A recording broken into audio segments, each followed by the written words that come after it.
So guys, आज हम जिस मूवी को देखने वाले हैं उसका नाम है एडी द ईगल, जिसमें एक अपाहिज लड़का जो ढंग से चल भी नहीं पाता था, वो अपने जुनून की वजह से सभी को गलत साबित करते हुए ओलंपिक में कई सारे रिकॉर्ड बनाता है, और वो भी एक ऐसे गेम में जिसके लिए वो बाकी एथलीट जितना ट्रेंड भी नहीं था, जो कि शुरू होता है सन 1973 से, जहां एडी नाम का एक छोटा सा लड़का जो कि हैंडीकैप था, वो इतने कम उम्र में ओलंपिक में जाने का सपना देखने लगता है, और इस सपने में उसकी माँ उसका साथ देती है। यानी कि वो कभी भी अपने बेटे को अपाहिज की नजरों से नहीं देखती थी, बल्कि वो एडी को उसके सपनों को पूरा करने के लिए इनकरेज करती थी, और इसीलिए वो एडी को एक डब्बा भी देती है उसके ओलंपिक्स में जीते हुए मेडल्स को रखने के लिए। जबकि वह दूसरी तरफ एडी का पिता एडी को हमेशा इन सपनों को बकवास बताकर डिस्करेज किया करता था, लेकिन एडी फिर भी ओलंपिक में जाने के सपनों को नहीं छोड़ता, बल्कि वो ओलंपिक में शामिल होने के लिए हर एक गेम को ट्राई करता है, जिसके लिए उसे मेडल तो नहीं मिलता, पर उस कोशिश में जितने बार भी अपना चश्मा तोड़ता था वो उन्हें उसे डिब्बे में रखता है जो उसकी माँ ने उसे मेडल रखने के लिए दिया था। और ऐसे ही देखते देखते 10 साल बीत जाते हैं, जहाँ एक दिन मेडिकल ट्रीटमेंट कंप्लीट होने के बाद वो सही से चलने भी लगता है,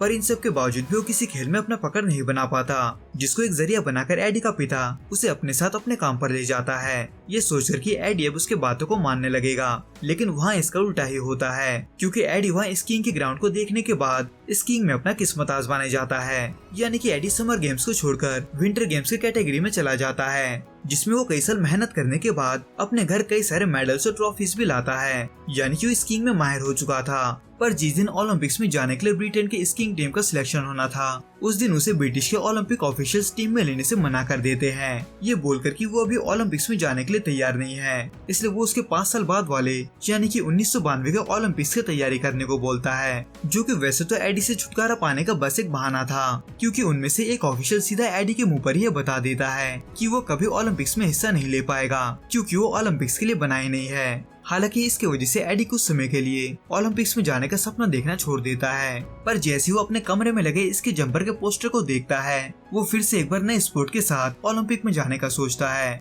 जो कि बहुत ही खतरनाक स्पोर्ट था, जिसमें उन दिनों मैटी नाम के एक फेमस स्की जंपर, जिसको लोग द फ्लाइंग फिन में बुलाते थे, एडी उसको टीवी पर देखकर उसका फैन बन जाता है। पर अब जब उसे भी इसकी जंपर बनना था, तो वो ऐसे में इसके बारे में जानने के लिए अपने ओलंपिक्स के हेडक्वार्टर जाता है। लॉन्ग स्टोरी शॉर्ट, उस टाइम पर ब्रिटिश के पास कोई भी इसकी जंपर नहीं था, और जो था वो 60 साल पहले ही मर चुका था, इसलिए एडी इस मौके के साथ जर्मनी के लिए निकलता है इसकी जंप की ट्रेनिंग के लिए। लेकिन अब जब उसके पास उतना पैसा नहीं था, तो ऐसे में वह एक कैफे में काम करने लगता है, और उसके बाद वो फ्री टाइम में वही करता है जिसके लिए वो वहाँ गया था, यानी कि ट्रेनिंग, जिसमें वो पहली बार में 15 मीटर वाले ट्रैक पर सक्सेसफुली लैंड कर लेता है, पर 40 मीटर वाला ट्रैक यानी कि 130 फुट वाले ट्रैक को ट्राई करते ही वो जख्मी हो जाता है, क्योंकि उसे ये नहीं पता था कि आखिर उसे इतनी ऊंचाई से लैंड कैसे करना है। इन शॉर्ट, उसे एक कोच चाहिए था, पर वहाँ का कोई भी कोच ना सिर्फ उसे ट्रेनिंग देने से मना करता है, बल्कि वो लोग उसका मजाक भी उड़ाते हैं, क्योंकि उनके वहाँ नॉर्मली इसकी जंपर बनने के लिए बच्चे बचपन से ही ट्रेनिंग करने लगते हैं, जबकि वही एडी ने इसे अभी ही शुरू किया था। इसलिए एडी खुद ही लैंड करना सीखता है, पर वो सिवाय खुद को चोट पहुँचाने के कुछ नहीं करता, जहाँ वो इस दौरान ब्रॉन्सन नाम के स्नो ग्रूमर से मिलता है, जो एक टाइम पर इसकी जंपर का लेजेंड हुआ करता था, पर उसके घमंड और उसके दारू के लत ने उसे कहीं का नहीं छोड़ा, पर इसके बारे में वहाँ ज्यादा किसी को पता नहीं था। इसलिए जैसे एक मैगजीन से एडी को ब्रॉन्सन के बारे में पता चलता है, वो वैसे उसे अपना कोच बनाने के लिए पागल हो जाता है, लेकिन ब्रॉन्सन नहीं मानता, क्योंकि वो ये सब छोड़ चुका था, जिसमें इसी बीच एडी 40 मीटर का जंप भी कर लेता है। लेकिन ये भी ओलंपिक में हिस्सा लेने के लिए काफी नहीं था, क्योंकि ओलंपिक का सबसे छोटा जंप भी कम से कम 70 मीटर का था। पर अब जब ब्रॉन्सन उसे कोच करने के लिए तैयार नहीं था, तो ऐसे में एडी खुद ही ये जोखिम उठाता है, जिसके वजह से एडी, जिसको इतने ऊंचाई से जंप करने का तरीका नहीं पता था, वो नीचे गिर के बुरे तरीके से जख्मी हो जाता है। इसलिए ब्रॉन्सन एडी के जोश और बहादुरी को देखकर फाइनली उसका कोच बन जाता है, पर उसके कोचिंग का तरीका बाकियों से काफी अलग था, लेकिन उसका ये तरीका काम कर जाता है। यानी कि ओलंपिक्स में जाने वाले टूर्नामेंट में वो 70 मीटर का जंप करते हुए 34 मीटर यानी कि 112 फुट का दूरी तय करता है, जो ब्रिटिश इसकी जंप का रिकॉर्ड तोड़ देता है।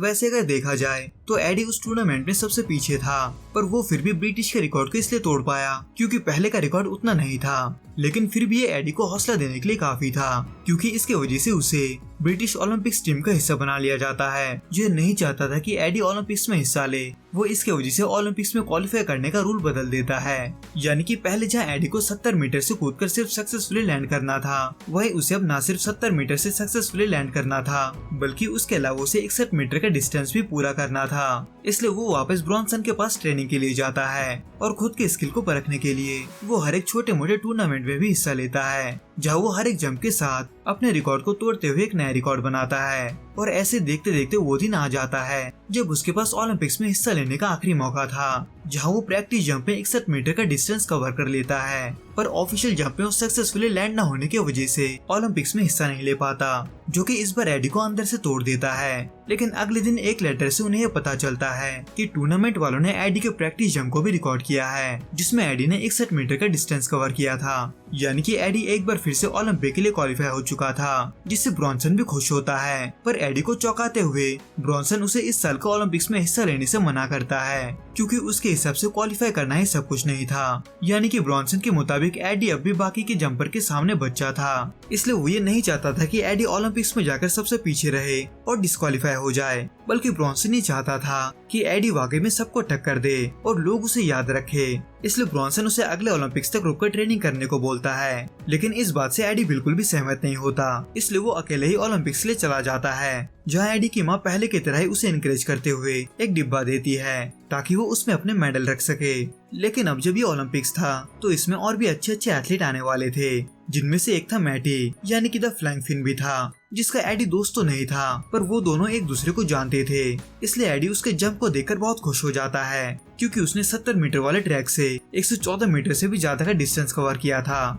जबकि एडी वही सेम ट्रैक पर सिर्फ 60 मीटर का ही डिस्टेंस कवर कर पाता है, जो वैसे तो लीडर बोर्ड के लिए सबसे लो स्कोर था, पर फिर भी उससे ब्रिटिश का नया ओलंपिक रिकॉर्ड बन जाता है, जिसको खुशी के मारे नाचता देख पब्लिक उसे एडी द ईगल नाम से बुलाने लगती है और देखते ही देखते वो बहुत ही फेमस हो जाते हैं। जबकि वह दूसरी तरफ ब्रॉन्सन, जो इससे खुश नहीं था, वो एडी को बहुत ही खरी खोटी सुनाता है इस बात पर कि वो इस स्पोर्ट को सीरियसली नहीं ले रहा। यानी कि जिसको एडी फेम समझ रहा था वो 90 मीटर के कंपटीशन के शुरू होते ही खत्म होने वाला था, जिसको समझने के बाद एडी खुद का पहचान बढ़ाने के लिए अपने लाइफ का बहुत ही बड़ा डिसीजन लेता है, और वो होता है 90 मीटर का जंप, जिसको करने से एडवांस लेवल के जंपर भी घबराते थे, क्योंकि उतनी ऊंचाई से गिरने के बाद आज तक कोई उस गेम में वापस नहीं आया था। लेकिन एडी इस बात की परवाह ना करते हुए मीडिया में अपने 90 मीटर वाले जंप में हिस्सा लेने का अनाउंसमेंट कर देता है, जो कि सभी के साथ साथ ब्रॉन्सन के भी होश उड़ा देता है। पर ब्रॉन्सन एडी की जिंदगी के इस मोड़ पर उसे अकेला नहीं छोड़ता, बल्कि वो एक बार फिर से उसका कोच बनकर वापस आता है। लेकिन वहाँ सिर्फ ब्रॉन्सन ही नहीं था जो वापस आया था,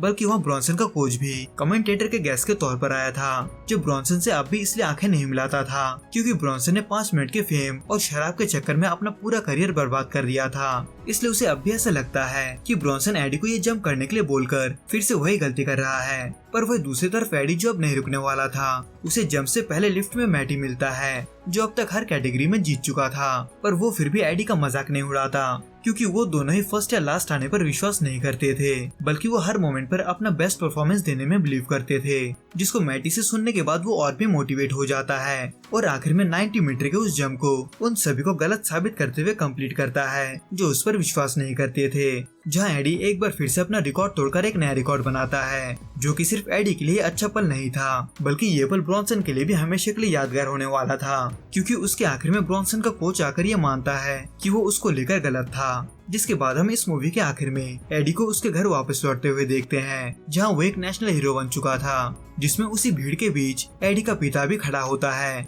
ये बोलते हुए कि उसे अपने बेटे पर गर्व है। वैसे भले ही इस मूवी के शुरुआत में एडी का पिता उसे भला बुरा बोलता था, पर असल में वो ये सब इसलिए बोल रहा था क्योंकि वो ये नहीं चाहता था कि उसके साथ कुछ बुरा हो। तो दोस्तों, इस वीडियो में बस इतना ही। मैं आपसे फिर मिलूंगा कुछ नए और ऐसे अनोखे मूवीज के साथ। अगर आपको ये वीडियो पसंद आए तो प्लीज इस वीडियो को लाइक, शेयर और प्लीज इस चैनल को सब्सक्राइब जरूर करें। Till then, good bye and be safe.